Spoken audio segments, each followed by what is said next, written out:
سلاف بینەرین هێژە بەری پتر ji 5 ساڵان خۆرتێکی کورد لێرە لە نیویۆرکی و لە بارەگای نەتەوێنی گرتی دەست بەکاری کرد وەکە دیپلۆماتێکی و لە ساڵە 1970 گەها ببتە نوێنەرێ عێراقیان بالیۆزی عێراقی لە نەتەوێن ئێگرتی. دناف نەتەوێن ئێگرتیدا و دناف دیپلۆماتاندا لە نەتەوێن ئێگرتی وەکە دیپلۆماتێکی ژێهاتی و هێژە دەهاتە ناسکردن گەلک هەواڵەوی دەبێژنی مستەر یونایتد نیشن. ئەو دیپلۆماتی کورد عەسمەت کتانی بوو لە ساڵ 1929 لە باژارێ ئامێدیێ کوردستانە عێراقی ژێ دایک بوو.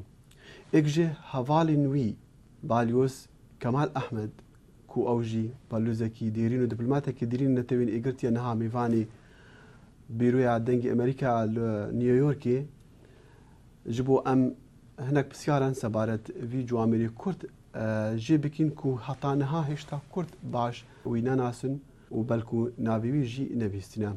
Em Basir Kemal em gelek spasiyete dikeyin ji bo vî derfetê te daima û tu bûyî mêvanê bîroya me lê dengê Amerîka. Weka dostekî Esmet Ketanî em hes keyin tu bîreweriyê xwe digel wî ji me re bîjû ew çi kesek bû? Esmet Ketanî was an absolutely remarkable individual. Esmet Ketanî bi durustî kesatiyekî hêja û navdar bû, êk ji stûnên netewên girtî bû.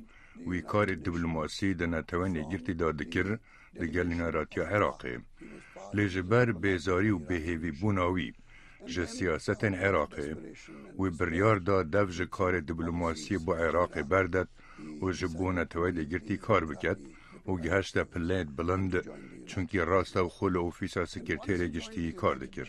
Hemî karmendên netewê girtî rêz lê digirt ew gihişte rêza wan xizmetkarê sîvîlê nav neteweyî wekû Dag Hammarskjöld, sekretêrê giştiyê netewê girtî û James Jona. Ev ew kes bûn ku netewê girtî bilind ragirtî û bûyne êkaneyê wê. Kesê Esmet Ketanî wekû kesatiyekî Iraqî nedinasî yan heta wekû kesatiyekî Kurd. Wan digot ev Esmet Ketanî ye û bes. He was Mr. United Nations. He was a person in his own right. Ew Mr. UN bû. Ev nîşana serkeftina birûmete demê êk berê xwe nedete wî ku ew ji kê derê ye, belku wekû kesatiyekî hêja dibînin. Mixabin îro ew kesê netewê girtî bilind ragirtîn tên ejbîrkirin çunku camerê di we salê netewê girtî nemayîne. Esmet Ketanî destpêka sala 1980 bû balyozê Iraqê li netewên girtî wekî me gotî li wî demê Sedam Husên jî serokê Iraqê bû. Ketanî serokatiya civata yan civîna 36 ya civata giştiya netewên girtî kir li sala 1980. Em Basir Kemal bîreweriyên te digel Ketanî li wan sala çi ne? Well, you know that the President of the General Assembly Hûn dizanin serokê civata giştî desthilat nîne. Ew tê helbijartin çunku cihê rêzgirtinê ye û mirovek hêja ye. û bi rastî Esmet Ketanî wekû kesatiyek wekû mirov bû serokatiya civîna 36 hat destnîşankirin. Çunkî ew taqîkirina mezinî û camerîya wî zelamî bû. Serokê civata giştî ne diktatûr e. Ew nikare fermana bide. Lê ew pitir xizmetkariya netewê de girtî diket, lê dema êk bibit xizmetkar ew bi rastî dibît rêber. Ji ber wê rolî Esmet Ketan gihişte cihê rêzgirtinê. Me hemûyan rû dikire Esmet Ketanî her demê me pêdivî bi şîretê heba. Sebaret her kêşeyeka hey. Hemî dema ew keyfxweş bû û bi rûyekê geş şîret li me dikirin. Şîretê wî her û her di cihê xwe de bûn û cihê rêzgirtinê bûn. and his advice was always genuine and always well received. وەکە دیپلۆمات هەتا ساڵە 1970 jî Esmet Ketanî ji bo dewleta Iraqê kar dikir belê dev ji nêneratiya Iraqê li sala 1980 berda û wî demî ji bo netewên girtî kar kir berhîngî jî Sedam Husên sala 1988 çekê kîmyayî dijî Kurdan bikarîne. Erê bersiva wî diplomatê Kurd bo bikarînana çekê kîmyayî dijî Kurda çi bû? He was heartbroken. Ew dilmayî bû weka gelek ji me. Ew dilmayî bû ji ber du egera ya êkê چکی کیمیاوی هاتبو کار اینان لدجی گل کرد یا دوی نتوه دگرتی بریار دا بیدنگ بمینید او پرس قط نگهانده کنفرانسا جچکرنه لجنیوی هرچنده کنفرانسا جچکرنه دزانی چکی کیمیاوی هاتیب کار اینان لحلب جه و دزانیم خلکی وی دردی وی چکی کشایه کنفرانس بر پرز بو لی کیمیا باران کرنا حلبچه لسال 1988 نه اخسته جیر پسیاریه وی چنده دلی عصمت کتانی ایشاند و از باور دکم جبر وی رودانه روشاوی ساخلمی چند هات خرابتر بو و گلک جمع باور دکن وی گلک زی وغر کرد و لوی دمیجی پشتی بکارینانه چکی کیمیایی وی درج کارکشانه خدا و جبونه توینی گرتی کار کرد وکو دیپلمات. I think so.